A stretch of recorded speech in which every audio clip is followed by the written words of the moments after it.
Good afternoon, everybody, and welcome to the Seth Joyner Show as we are speeding towards Super Bowl Sunday, Super Bowl 56. The LA Rams in their own home stadium versus the Cincinnati Bengals, the surprise Cincinnati Bengals.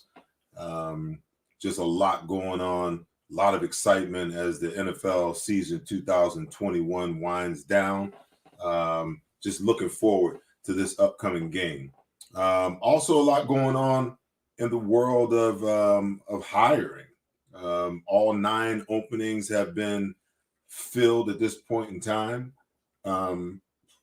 And surprisingly, with everything that's going on with Brian Flores and his allegations against the Miami Dolphins and the New York Giants, and in the past versus the Denver Broncos, I think one would expect and one would believe that, we'd see some leeway here as far as, African-American coaches being hired in the NFL as head coaches. It has not transpired.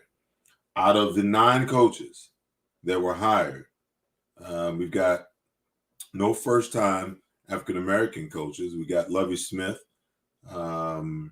who you guys know was the head coach of the Chicago Bears, led them to a Super Bowl. They lost that Super Bowl to the Indianapolis Colts a few years back.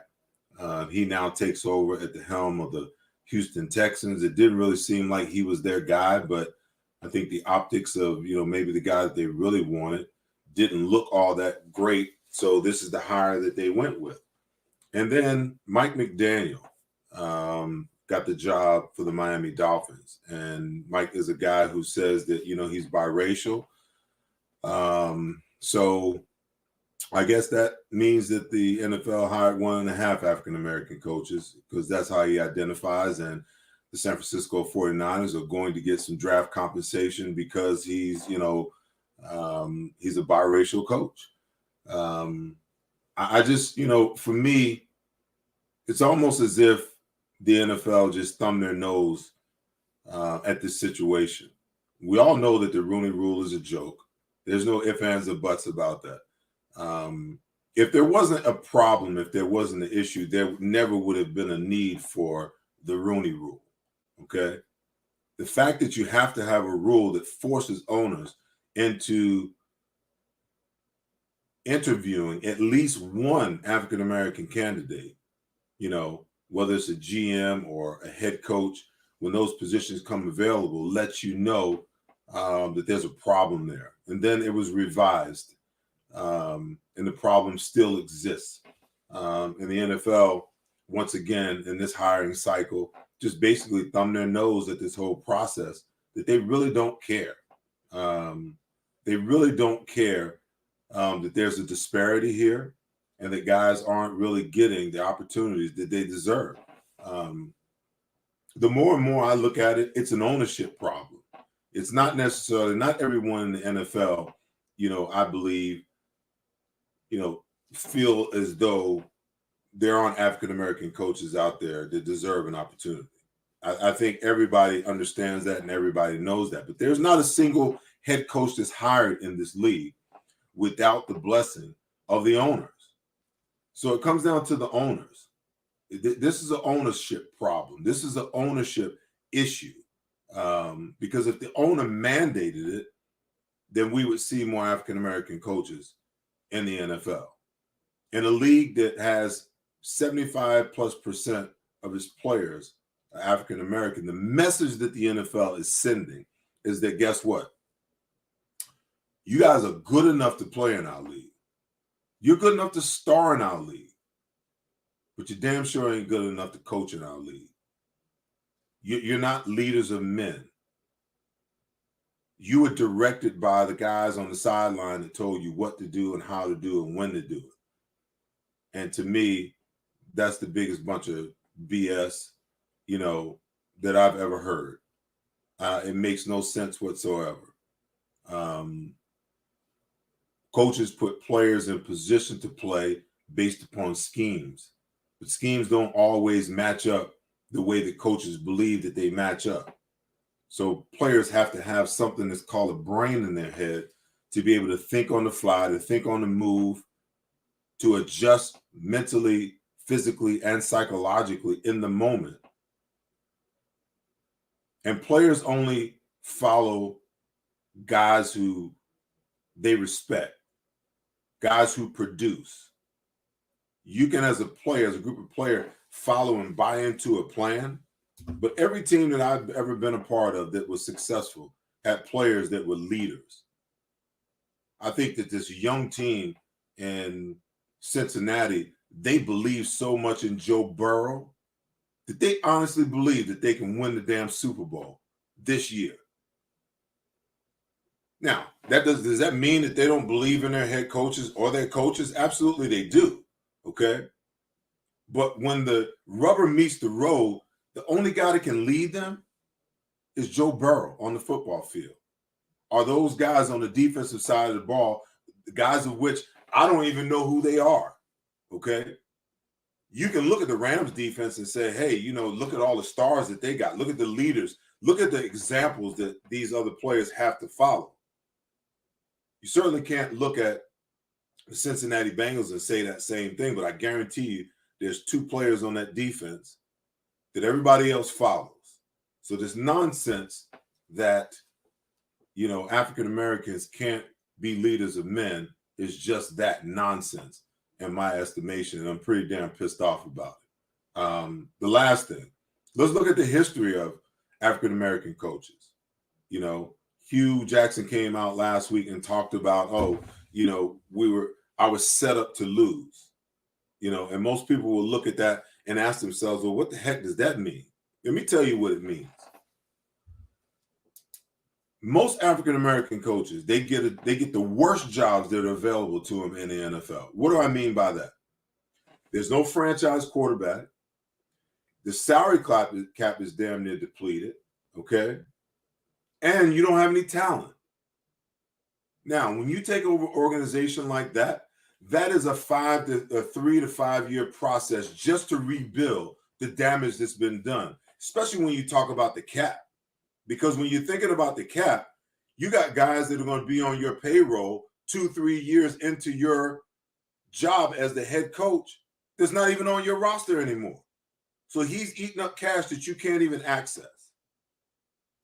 And this is what's happened because you allowed the previous regime to sign these guys to these contracts that bite you in the ass 4 or 5 years down the road.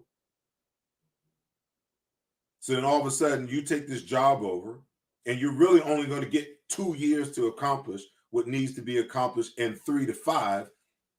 And then ultimately what happens? I'll paint a picture for you what happens. Tony Dungy built the Tampa Bay Buccaneers and prepared that football team for a Super Bowl, then had the rug pulled out from under him, and the team was given to John Gruden, and John Gruden got all the glory for winning the Super Bowl off of what Tony Dungy put in place.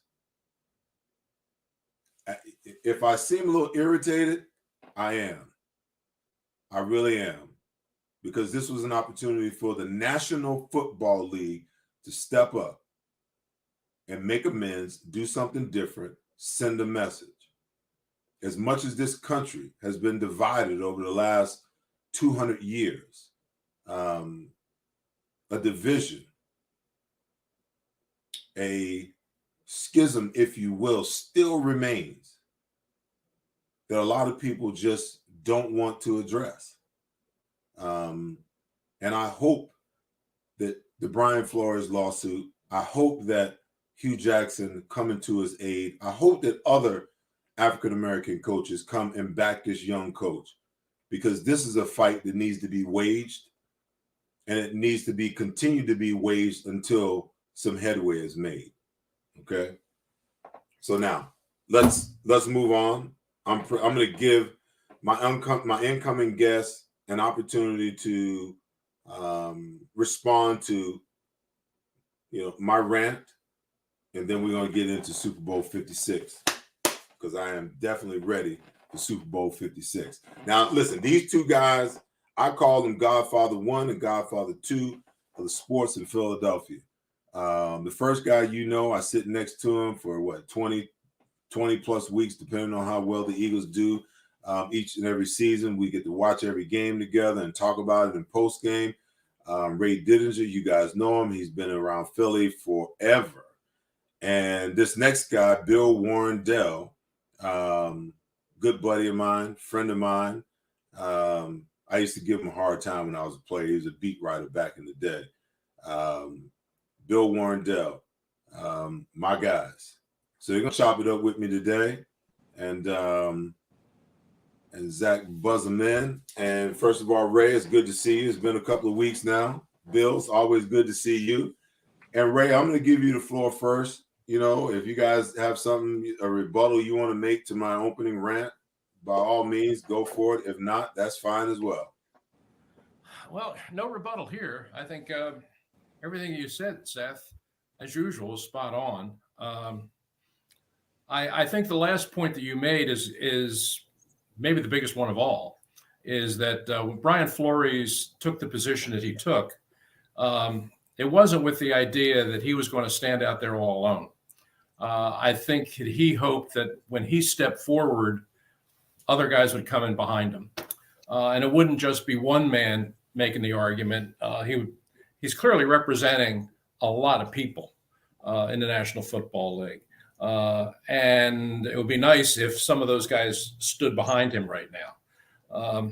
Because, Seth, I wrote a series of articles about minority hiring practices in the National Football League before you ever got to the National Football League. I wrote this series of articles back in '83, and this was before Art Shell was still playing, so he hadn't even gotten a chance to coach the Raiders yet. There were absolutely no African American head coaches. There were no African American coordinators. There was nothing. There were a few position coaches. That was it. And I wrote a 5-part series of articles saying, A, this is a problem, and B, how does the National Football League go about addressing it? Well, here we are, Seth, 40 years later, and we haven't made a whole heck of a lot of progress. We really haven't. And it's shameful. It really is. And, the one thing that I keep thinking about is, I'm a historian, and I've looked back on the history of this league, and I think everybody is aware that black players were not in the National Football League in the 40s, not till the 50s, and when that barrier came down, and the Marion Motleys and the Bill Willises and ultimately the Jim Browns and the Bobby Mitchells and those guys came into the NFL, guess what? The NFL became a better league, and it became a better game. Then the next frontier was the black quarterback. You had black players, but nobody would have a black quarterback. And finally, it took a long time, way too long, but finally there came Warren Moon, and then there came Doug Williams, and then there came more and more, your teammate Randall Cunningham. And now suddenly the idea of the black quarterback, nobody takes it, nobody worries about it anymore. Nobody even thinks about it anymore. And you know what? It's a better game as a result. Well, now the next frontier, we've got black players and we got black quarterbacks. The next frontier is head coaches. And I have a feeling that it'll be the same, Seth. It became a better game when we got more black players. It became a better game when we finally got black quarterbacks. And it'll be a better, fairer game when we have better representation on the sidelines. Well, I'm looking forward, to that being the case, because the natural progression, Ray, is to go from position coach to coordinator to head coach, And there's a lot of good coordinators, African-American coordinators, in the league right now. And it's just a shame that guys like Leslie Frazier and Todd Bowles, you talk about being in a position to lose when you go to the New York Jets, as your first head coaching experience, and knowing that you don't have a snowball's chance to turn that organization around in 2 or 3 years. You just don't, You're talking about a complete culture change. And when you have a complete culture change, that means that, a lot of the guys that are there because they're set in their ways, especially the veterans, they have to go. It's not a personal thing, but they have to go in order for you to make the changes that are necessary. I saw it in Philadelphia. Philadelphia, when I got to Philadelphia, it was a perennial loser. Okay. And Buddy came in and just wiped the slate clean. I mean, he got rid of some fan favorites. He got rid of a lot of people that that fans were really ticked off. They were no longer a part of the team. But in order to get that mentality out of the locker room, those guys had to go, even if they still could play. They had to go. So it's just really interesting to me to see, how all this is going to transpire because, when you got 9 positions that are there, this thing hits, this proverbial thing literally hits the wall, after the 3rd hire. And then 6 other coaches get hired after that. And it's almost like the NFL is just thumbing their nose at you, said, we'll do what we want to do. It's our teams. It's our money. We'll hire who we choose to hire, within our organization. So I think that, the African-American coaches, to your point, Ray, are going to have to, step up behind this young coach because he's pretty much probably committed career suicide. He may never, ever coach in the league again. And we all know what a phenomenal coach he is. And that won't be right. But until someone stands beside him, until all the African-American coaches stand beside him in solidarity, then you're just whistling in the wind because you're not going to get done what you want to get done until you start making noise. I always say the squeaky wheel gets the oil. Make the noise in order to bring about change. Bill, the floor is yours. Seth, you brought up a very interesting statistic about 75% of the league is African-American.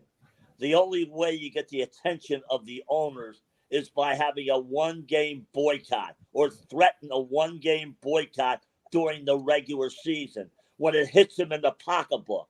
And they'll take notice of that the players mean business and they want to see more representation from the minority segment. And that is the only way that you can get the owner's attention when you hit them in the pocketbook. Interesting. I hear where you're coming from. I just don't think that, these young players today, they're not wired like we were back in the day. We were willing to lose game checks like in 1987 so that these young players today could enjoy the fruits of that. It took a while for the NFL that they live in to be what it is, where they can make more money in one season than the majority of us made in an entire career. So to get those guys to look at this thing from the right perspective, I'm not so sure that there's enough players that you could create enough solidarity among the players to get them to buy into that, Bill. But it's a novel idea. I get it. I get where you're coming from, and I understand it to a certain degree. To a certain degree, I could buy into it. I just think that, during the CBA, during the collective bargaining agreement, that would have been the perfect time for the players, the current players, to step up, But it seems to me like that representation there isn't as strong as it needs to be either, with DeMaurice Smith signing the players to a 10-year, CBA extension. In what world do you sign your players to a 10-year extension when you know that the NFL is on the cusp of, the TV contracts running out and they're renegotiating? So how much did you actually leave on the table in the name of being duped by the NFL to sign a 10-year contract, 10-year CBA? It's never been done before. Never been done before. So I'm just not so sure that the backbone of today's player, that, the unity of today's players are strong enough, Bill, to actually pull something like that off. And then you're going to have a majority of them that's going to just bitch and complain about, losing a game check, because what the owners will do. The owners will tell them, well, sit out for a game. They want to test their mettle. So how many of them are going to have enough, cojones to just actually be willing to lose a game check? 50,000, 100,000, $500,000, $1 million game check. How many guys are going to be willing to do that? Well, if you want to make a statement, Seth, that's the only way you can make that statement, by standing up and saying, "Hey, I'm making 500,000. I'm making $1 million." But you have to say, "Look, we want equality in the National Football League. We don't want to have the sham that we had this year. 9 head coaches, 1 black head coach. That is totally ridiculous, absurd. I mean, these owners will just railroad people into positions that they do not deserve. There are so many people in the National Football League in high-ranking positions and head coaching positions do not deserve those positions. That's the way I feel about it." All right. Well, since we've eaten up 22 good minutes of the show talking about this subject, we are now going to segue into the biggest game of the season. This game culminates, the 2021 fiscal year of the NFL season, and we've got the LA Raiders at home against the Cincinnati Bengals. And guys, I'm going to start with the Bengals, and I want to start with their offense, because I am simply blown away by what I see in Joe Burrow. I was impressed when he won the national championship, Ray, but I just could not envision him being able to pull off at the highest level what he pulled off at the collegiate level. And I'll be darned if he's not on the cusp of doing it again. I love his confidence. I love the way he plays the game. He never gets rattled. No moment's too big for him. And I think that he's the catalyst so much more than anybody else on that team. That he's the catalyst, and he's the engine that makes it go. And I'm even talking about the coaching staff, because he looks like, to me, he's the type of player, if you got a competent staff with a competent system and you give him those players, that he's a no-fail kind of guy, no matter what the circumstances are. He'll make a bad coach look good, Ray. I think you're right. I was a Joe Burrow believer from I didn't see him at Ohio State, but I sure saw him at LSU. And man, people, we throw the term franchise quarterback around a lot. Everybody's looking for the franchise quarterback. Is this guy a franchise quarterback? I don't know. You didn't have to see him play a whole lot at LSU to know that he had that stuff. And yes, he had great players around him. But just the way he commanded the field and the way he took big hits and just bounced right back up, and fearless. And the bigger the game, the better he played. There was no question he was the best player in that draft. My only fear was the situation he was walking into in Cincinnati. That franchise has been so bad and so mismanaged and so upside down for so long. I really thought this is a real shame. Here's a kid that's got all the attributes to be a really special player, and yet he's walking into a graveyard. But what we've found, Seth, is that he is so good that he's able to change all of that. And you don't see many guys that can do that. That's a talent beyond the talent. That's a talent beyond just the physical part of it. It's what he projects. It's his leadership ability. It's his confidence in himself that then transmits to everybody around him. He makes everybody in that team better. He makes the players around him better. He makes the coaching staff better. He makes an organization that it couldn't get out of its own way for decades better. And here they are, And when we saw the Bengals come into Philadelphia last year, when Burrow was a rookie, I remember you and I on the post-game show both saying, man, this kid is really good.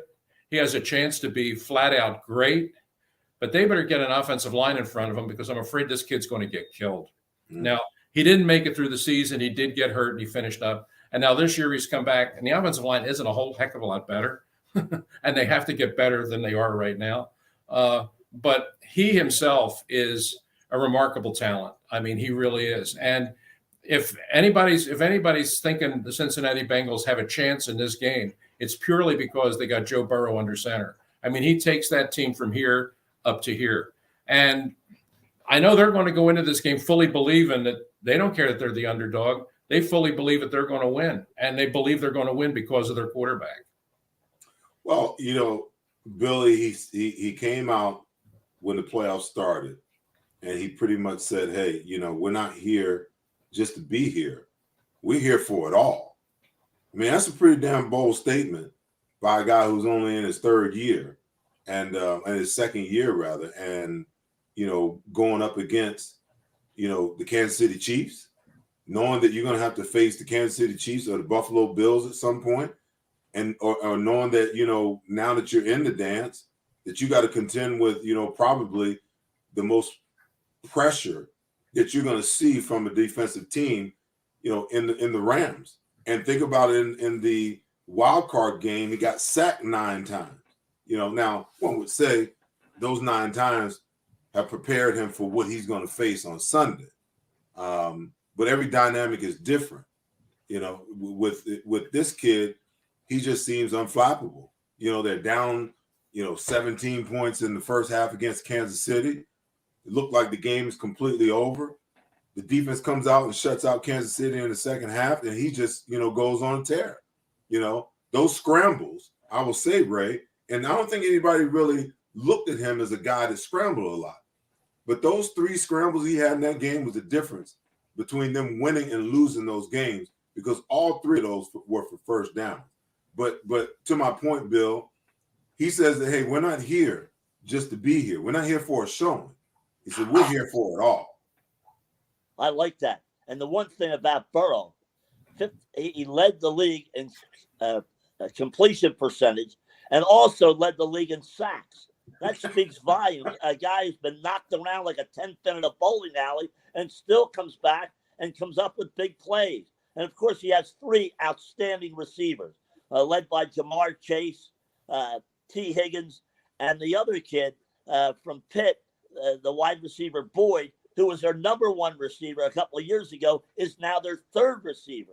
And Joe Mixon has taken his game to another level. So he has some talent. But you're right, Ray and Seth, his offensive line has to improve, or he'll be in the emergency ward at halftime of the Rams game, because Aaron Donald and company are coming with the force. Well, listen, I'll say this. I believe that if there's ever a game, Ray, where guys will raise their level, this should be it. When you talk about this offensive line, and I think that the Bengals have to be careful what positions they find themselves in from a coach's perspective. There are going to be crucial points and moments in this game where, they're going to have to protect. They're going to have to run, a 6-7 man protection in order to ensure that, that he's protected on certain plays. And the issue is going to be the more guys you keep in to protect, the less weapons you have out, That's one thing. The other thing is, and I think this is a big deal, is C.J. Uzomah. Okay, hurt his knee in the first half. The starting tight end.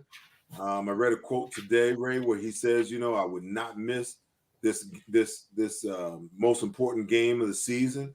You could see that the offense was missing something from the point that he got hurt, and Joe had to kind of do it all.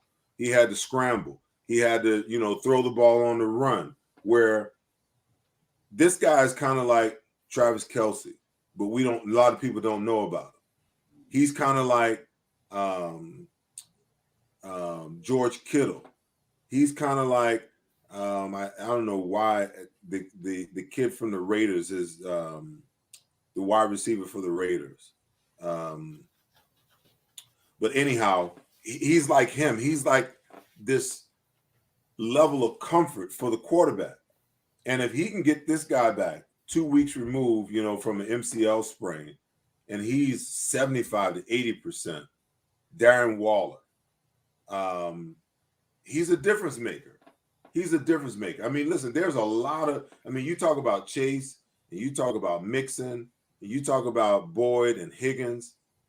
But I think the unsung hero, when you remove all of those other guys out of the mix, is this tight end. And he's a big piece of what they do. And he's missed dearly when he's not in there, right? Yeah, no doubt. And nobody's talking about him because the other guys, the other receivers, plus Mixon, are so good. He's kind of the forgotten element. But if he can play, the Rams are going to have trouble accounting for him because they're going to definitely have to focus on the other guys. They're definitely going to have to account for Chase. I'm assuming that Ramsey will probably play Chase much of the day. That makes sense. Higgins is a big-time player. Boyd's a big-time player. Mixon can certainly run the ball. And so who are you going to put in the tight end? Probably a linebacker. That's a matchup that they should be able to win pretty much all the time. If he's even close to 100% if he's available. I think he's a big part of this. The underdog side of me, always rooting for the underdog, certainly rooting for the Bengals here. And I really, I've liked Burrow from the first time I saw him, so I'm kind of rooting for him. But it's hard for me to make a case for them winning the game just because the offensive line is so overmatched. I've never seen a team get to a Super Bowl, much less win a Super Bowl, with an offensive line that tackle for tackle is this weak. Maybe the fact that they were able to get here tells you that now that they're here, they can win. I just find it hard to imagine, given the front seven that the Rams are going to bring to the fight on Sunday. Bill mentioned Aaron Donald, who's just about unblockable and has really taken his game up to another level this year in terms of his vocal leadership. He's really actually it was Von Miller. When Von Miller came over and joined the Rams this year, he sort of told Aaron Donald, look, you're a great player, but a player that's as good as you are, you should be more of a leader on this team. It's not just about playing the game. These guys all look to you, accept that leadership role. And he has, and you've seen that. And it's helped the whole defense, and it's even helped him. But Von Miller, one of the things I've always liked about Von Miller is he's a guy that the bigger the game, the better he plays. And he was the MVP in the Super Bowl with Denver the year that they won the Super Bowl. And I have a feeling just his history tells me that he's going to have a big game on Sunday as well. So, yeah, I'm leaning towards the Rams just because I just don't know if the guys up front are good enough to help Joe Burrow win the battle. They win the quarterback fight for sure, but I just don't know if the offensive line is good enough to do its part well enough for them to win the whole game. Well, then let's jump and let's go over to the defensive side of the ball and look at the Rams. Okay, listen, there's no doubt that you got, the best defensive player in the game right now in Aaron Donald. Von Miller looks like, he's had a rebirth ever since the trade, and he's kind of gotten acclimated to what they're doing. Everyone knows that Jalen Ramsey, is probably the number one cornerback in the NFL. That being said, is there a level of pressure on them? The only guy that's been there and done it, when I say done it, won it on that roster, if you will, is Von Miller. All these other guys, some of these guys, for Aaron Donald, this is his second time around. For Jalen Ramsey, it's his first time around. I know what it's like to be in that situation for the first time and the pressure that you feel. Then you throw on top of it, they pretty much mortgaged their entire future to win now. I'm not so sure how they even feel the team next year or what they look like next year if they don't win. Does that pressure have anything? Does that rise up on this football team in any way? to inhibit them from being able to do what they can do. Because on paper, it looks like a game that they should just walk away with. Okay, they look like they should beat everybody, but they weren't perfect all year long. They look unbeatable in the playoffs so far, but there were times throughout the year where they just looked like an average defense, where Aaron Donald, he was there, here or there, but he wasn't the disruptive guy that we see almost every down, every play. So from my perspective, you got to play the game. And if you got to play the game, there's a myriad of things that can transpire through the game that can affect that. So when you're looking at the Denver defense, Billy, what do you think? Are they invincible? Is it a such thing as being an invincible defense? You're talking about Aaron Donald. Aaron Donald, I believe, was the 14th player taken. And there were some clubs that had him off the board because of his size. This is what I'm talking about, incompetence in front offices of NFL teams. Aaron Donald was a demon in college, and they downgraded him because he wasn't up to the measurables. This guy's the best player in the game, and they thought, well, he doesn't have the 6'4", 290 pounds that we look for in every defensive lineman. That drives me crazy, Ray and Seth. I want to see a football player. I don't want to look at measurables. I don't want to look at Olympians. I want to see a football player. And Aaron Donald's proven, without a shadow of a doubt, he's the best player in the NFL. Okay. So now, are the Rams, is that defense beatable? Or do you think that they're the type of defense that they're in a no-lose situation? Do I think they're an outstanding defense? They're an outstanding defense. As Ray said, Von Miller, Aaron Donald, Jalen Ramsey. Eric Weddle comes out of retirement and really becomes a factor in that secondary. I mean, it's amazing what they've done. And they've taken a page out of George Allen's book and said, the future is now. We're not worried about draft picks this year or next year. We want to win now. And that's their whole modus operandi with the Los Angeles Rams. Win now. Ray, what do you think? Do you think that, when you look at this defense, as good as they are, and they've had some highs and lows throughout the year, is this a defense that the Cincinnati Bengals are going to face on Sunday, where it's just an impossibility for them to overcome this mountain, if you will? Impossible, no. I don't see this as just an unbeatable defense. You use the term unbeatable. Right. In the same way that the Ravens team that won the Super Bowl that year, the Seattle team that won the year they won it. The steel curtain's a little too far back, but in of recent years, teams that won on defense, Seattle being certainly an example. Von Miller's Denver team, a good example. The Ray Lewis Ravens, probably the best example. Those defenses were close to unbeatable. If unbeatable exists in the NFL, those defenses were close to that. This isn't that. You've got really good players, but to some degree, they're still putting it together. Von Miller hasn't been here for but half a season. Jalen Ramsey only came last year. It isn't a team that's played together a whole lot. So they've got a lot of talent. But as far as being unbeatable, I don't think so. But they have a decided advantage over the Cincinnati team. Again, I look at the Cincinnati offensive line. Seth is just not very good. Mm-hmm. And that matchup against this Rams defense, for what it is, matched up against that Cincinnati offense, to me is a real problem. I just don't know. I remember Bill Parcells had an expression. He used to say, you can scheme some things in football, but you can't scheme the line of scrimmage. If you're just getting whipped at the line of scrimmage, if you're just getting whipped in the trenches every time the ball snapped, real hard to win a game. And that's kind of what I think this one's going to come down to. I don't know if this Rams defense, in my mind, ranks with the all-time great defenses I've seen, but the matchup of this particular Rams defense against this Cincinnati offensive line, I think might just be too too much for Joe Burrow and his skill position players to overcome. It's going to be interesting. You know, I love the matchups. I love Chase on Ramsey. I love, you know, the Rams run defense against Mixon. I mean, he's a load.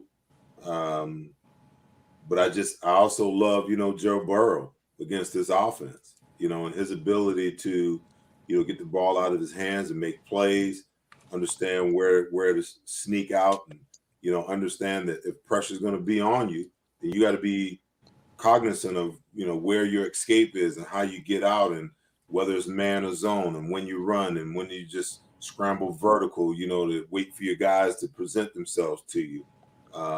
I just think that, you know, there's going to be I like to talk about Super Bowl moments because they're all so prevalent. There's a moment that Joe Burrow is going to face that's going to have a defining moment in this game. As I jump over to the Rams offense, there's going to be a defining moment for Matthew Stafford in his first Super Bowl, where he's either going to make a play or he's going to make a crucial mistake. And for what it's worth, you know, he has a much more complete team. I mean, can anybody stop Cooper Kupp? You know, I mean, that's just a question that, you know, when you talk about the Rams, everybody's got to speak to. Can anyone figure out a way to defend Cooper Kupp? The guy is uncoverable. When you double him, you can't stop him. You know, when you single him, you can't stop him. Inside technique, outside technique, jam. No matter what it is, you can't do anything with this guy. But those defining moments, you know, with Matthew Stafford, we've seen him under pressure kind of melt. There were two passes that should have been intercepted last week against the 49ers. Had, you know, they held on to those balls, we might have the 49ers in this game rather than the Rams. So I just put that out there because, you know, I just know that one of those pressure situations are going to arise, Bill, at some point in the game, not only for Burrow, but for, you know, that offense and on the Rams side. And it's going to have a defining moment as that game moves to closure. Your thoughts? I think the Rams will try to run the ball a little bit more this week against the Bengals. I don't know what you think, Ray and Seth. I think they're going to try to run the ball and have Matthew Stafford more of a game manager. Well, listen, they didn't give up all they gave up, Billy, you know, for Matthew Stafford to be no darn game manager. You know, what's his name? Cooper Kupp didn't almost, you know, rack up 2,000 yards in receiving, you know, with Stafford being a game manager. You know, I think that Sean McVay has always wanted to throw the football. He realized that he couldn't get it done at the highest level with Goff, so he made the change. You know, when a head coach or offensive coordinator has to be in his quarterback's ear, you know, up to the 15-second mark in the play clock, trying to tell him what the adjustments are, that's problematic. You're going to pay a guy $35, $40, $45 million. He should know the offense well enough to know what to check in and out of without the coach having to tell him that. So now he's got that in Matthew Stafford. Yes, they're going to run the ball because he's smart. Sean McVay is smart enough to know that, you know what, if I can run the ball, my entire playbook is wide open, right? I can run whatever the hell I want to run. So he's not going to make himself one-dimensional, but I doubt that Matthew Stafford is going to throw for less than 40 throws this game. I promise you that. Because not only is he trying to justify, not only is he trying to win the Super Bowl, but some of these coaches get themselves in trouble because then they try to justify the quarterback. So they want the quarterback to have enough statistics so that he's the guy that's going to Disney instead of some wide receiver or some guy on the defensive side of the ball that did something. But Matthew Stafford is going to throw the ball 40-plus times. I can promise you that. Yeah, I agree with that. Although I think Bill's point is, I think I'm sort of right in between the two of you. I think they're going to come out running the ball at the beginning. You know, I think they're going to come out. Everybody expects them to come out slinging it, which is, I think they're expecting that's what the Bengals are going to be looking for, is for the Rams to come out and McVay to have a real aggressive, let's come out and let's start throwing the ball early, get a big lead kind of game. And I'd be willing to bet you that their plan is going to be a little bit the opposite. I think they're going to come out and run it early and set up the play action opportunities. By the time the day's over, I guarantee you Stafford will be between 30 and 40 attempts. But I think he's going to be a little slower getting there than people expect. I think early on, I think they're going to try and run just to kind of get control of the game, and they'll try and work the pass off of the run. Once they start doing that, if they can have a little success running with Akers and Michelle, which they could, then the play action pass will be dynamite with Kupp and Beckham. I mean, they could really hit some big plays there. So I think early on, people might be saying, you might be hearing the TV broadcaster say, gee, I'm surprised that the Rams are running the ball so much. It's not going to be for 4 quarters, but I think they might run it more than people expect early. Hey, to Billy's point, when Billy was talking about measurables, I think it's worth pointing out, because I thought this was hilarious. You remember 2 years ago when the draft was coming up, everybody was talking that Joe Burrow had small hands. That was like the big thing at the Senior Bowl. That was the big thing at the Combine. Everybody was measuring Joe Burrow's hands, and they said, I don't know. His hands are kind of small. Doesn't look like he's having too much of a problem now, Bill. You know, Ray, it's amazing. They have all these analytics people, catch radius, small hands, this and that. I just get down to one factor. You're looking at a guy on this television screen right now, Seth Joyner, who didn't have all the measurables, but he was a Pro Bowl linebacker year in and year out. I just hate when people say, well, he doesn't have quite the speed that we want. He doesn't have the weight we want. I'm looking for football players, and Joe Burrow is a football player. That's what it comes down to. Right, Seth Joyner? Well, listen, it's a different day and age. You got to realize back when I played, there was no such thing as prototypical. You might have been prototypical from the standpoint of how you fit in defenses. Like, a 3-4 team would have never drafted me because I'm not a 3-4 linebacker. I'm a 4-3 linebacker. So you understand that, I got drafted to a team that understood what my skill sets were, and then they utilized my skill sets. But listen, when you and even that from a guy who didn't even get an opportunity to go to the combine. Okay. Had I gone to the combine, I guarantee you, that my draft position would have improved. But I say this all the time. You can test, and it's even more prevalent today, guys. A guy can go to the combine, and these young kids now, they know how to game the system. Okay. They know how to game the system. They go to these specialists that increase their broad jump, their vertical jump. They really practice on, their technique and how to run the 40. They practice, the 4-cone drill or the 3-cone drill. They practice all of these things. So they go to the combine and they knock it out the park. Okay.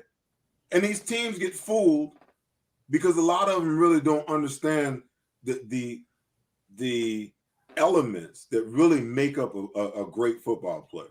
Okay. They ignore it or they just don't know it. But until even the Wonderlic, I'm so happy, that the Wonderlic test is gone, because I know guys who went to the combine and, bombed the Wonderlic test, but you sit down and you talk to them, they're football savants, So how can a guy bomb a Wonderlic test but be a football genius? That just tells you that, they've been missing it all along. Okay. But what I say is that until they come up with a metric that can measure what's in a guy's head, okay, and what's in his heart and his passion and his love for the game, all of that stuff matters little whatsoever. So if I'm evaluating a player, I want to go and watch him when he works out. I want to see what he looks like, when no one's watching him, when he's preparing himself and he's getting ready. I want to see how he studies the game. Is it something that he really loves, or is it something that he's using to elevate him and his family, to a different socioeconomical level, okay? Because there are players that play for different reasons. Some players play for the notoriety, some play for the money, and some play because they just flat out love the game and want to be champions. And there's nothing that they have right now that measures that. So until they come up for a measurement, the probability of guys being what teams expect for them to be just off of speculation, and they can do all the work they want to, but it is speculation. You don't know. You don't know what drives a player. You don't know what that player experienced in his childhood that made him say to himself, I am getting myself out of this situation. Or I love this game so much that I'm willing to give everything. I eat it, I sleep it, I drink it, I dream it. You know, there's no measurement for that.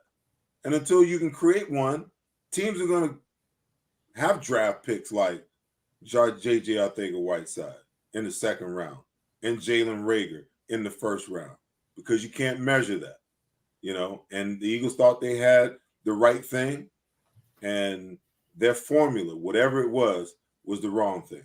Okay, I digress. Let's wrap up this. Let's wrap up this Super Bowl thing. So, Billy, I will say this: the Bengals. When you look at the Bengals defense, there's not a whole lot of star power there. There's not a bunch of household names. It's not like, there's not a Miller or a Donald or a Ramsey on this defense. I think the guy who led him in sacks had 5.5 sacks. And I'm trying to figure out, okay, you shut the Kansas City Chiefs out twice in one season. You gave up 3 points in the entire second half. Okay. Now the big question is going to be, can they? Can they step up and do it again? Can they do it, Billy, against these LA Rams and all the weapons that they possess? The one guy on the Cincinnati Bengals defense that I really like a lot is Luke Wilson, the outside linebacker from Wyoming, a third-round draft pick. He's probably their best all-around defensive player. I don't think they have enough on defense to slow down Cooper Kupp. The one factor is that the Rams will not have Higbee, their outstanding tight end, and that may level the playing field to a certain extent. But I think that the Rams have too much firepower on offense, and I think the Bengals will be very, very difficult for them to stop an outstanding Rams offense. Ray, it sounds like both of you guys are picking the Rams to win this game. Yeah. Yeah, I kind of am. I'd like to go with the underdog story because it'll be a great story. It'll be. I mean, we all know what the Bengals have been over the years. They've been a joke. And it'll be kind of cool to see them win.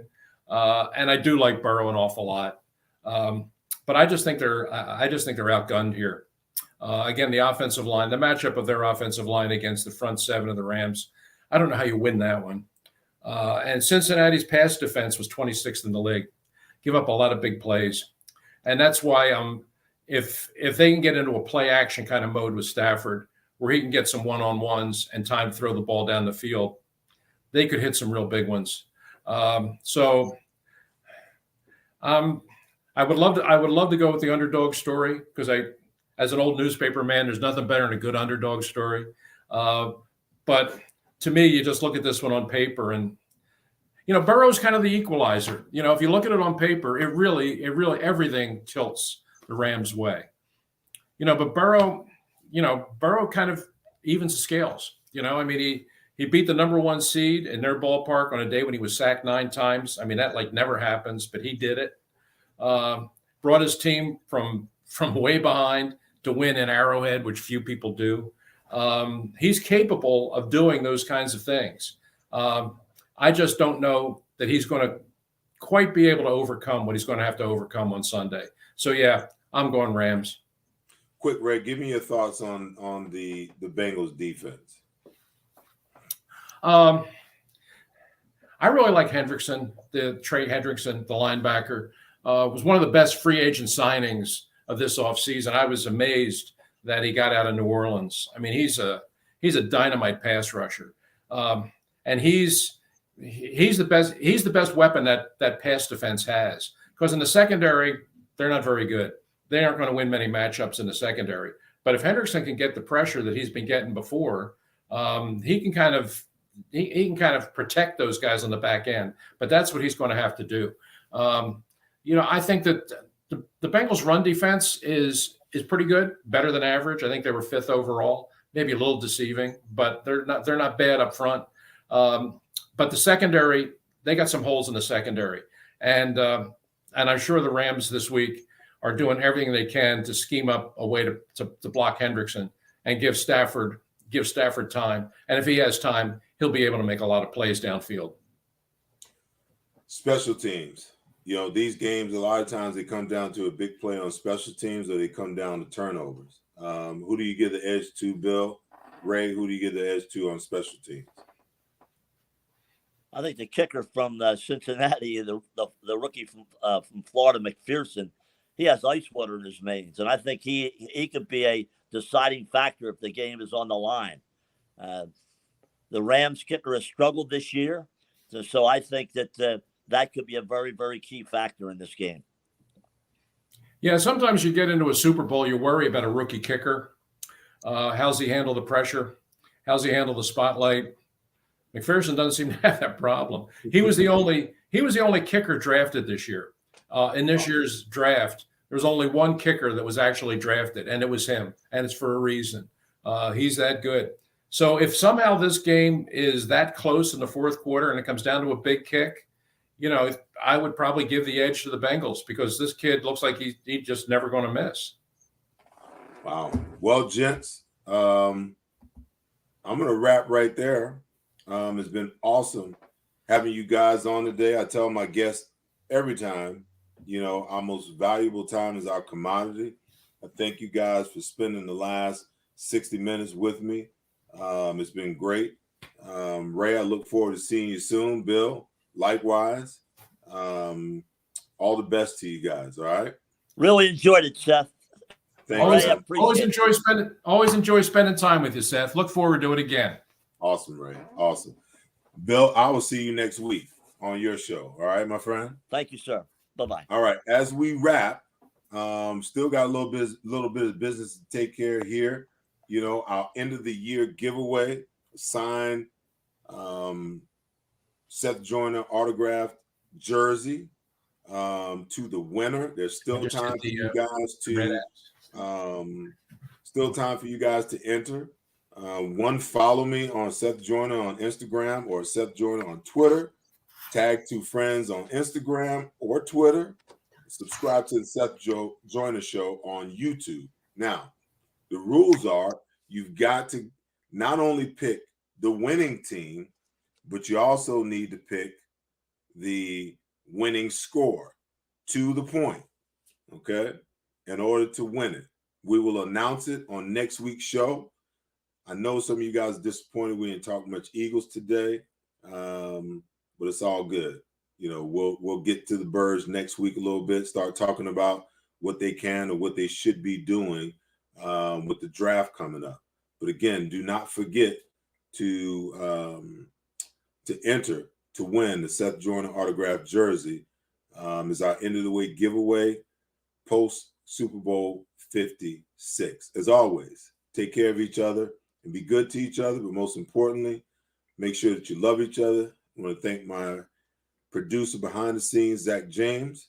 We'll see you right here next week for another episode of the Seth Joyner Show. Same place, same time. Peace.